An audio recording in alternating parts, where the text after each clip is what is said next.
रोज रोज करतानी सखीरे सगुनावा जहिया से चढ़ल बाटे सखीरे फगुनावा। रोज रोज करतानी हमहू सगुनावा जहिया से चढ़ल बाटे सखीरे फगुनावा।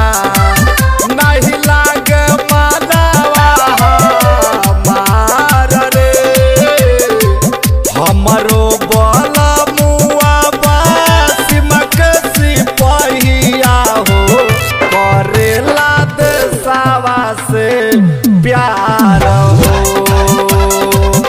हमरो बल मुआ सिमक सिपहिया हो करेला देशवा से प्यार हो।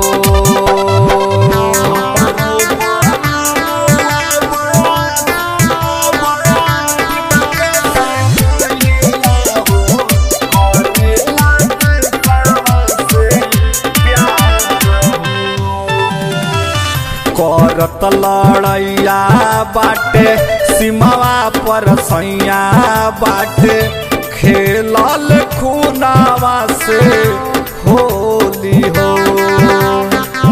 देश के उबारे ले दुश्मन के मारे ले भरी भरी राइफल में गोली हो। बॉर्डरे पर बाटे पहरेदार हो हमरो बल मुआ सिमक सिपहिया हो करेला देशवा से प्यार हो। करेला देशवा से प्यार हो।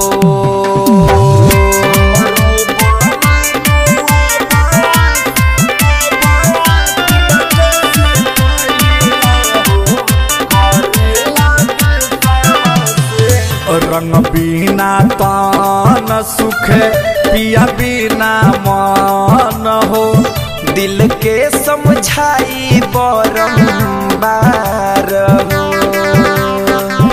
देशवे तो प्यार हवे देशवे परिवार हवे देशवे हसैया जी हमार हो। उन्हीं से माई बहिन के सिंगार हो हमरो बल मुआ सिमक सिपहिया हो करेला देशवा से प्यार हो। करेला देशवा से प्यार हो। रोज रोज करतानी हमहू सगुनावा जहिया से चढ़ल बाटे सखीरे फगुनावा। नहीं लागे मानवा हमार रे हमरो बल मुआ सिमक सिपहिया हो करेला देशवा से प्यार हो। हमरो बल मुआ सिमक सिपहिया हो करेला देशवा से प्यार हो। Sargam music recording studio Dhaka. Contact number 8084305030।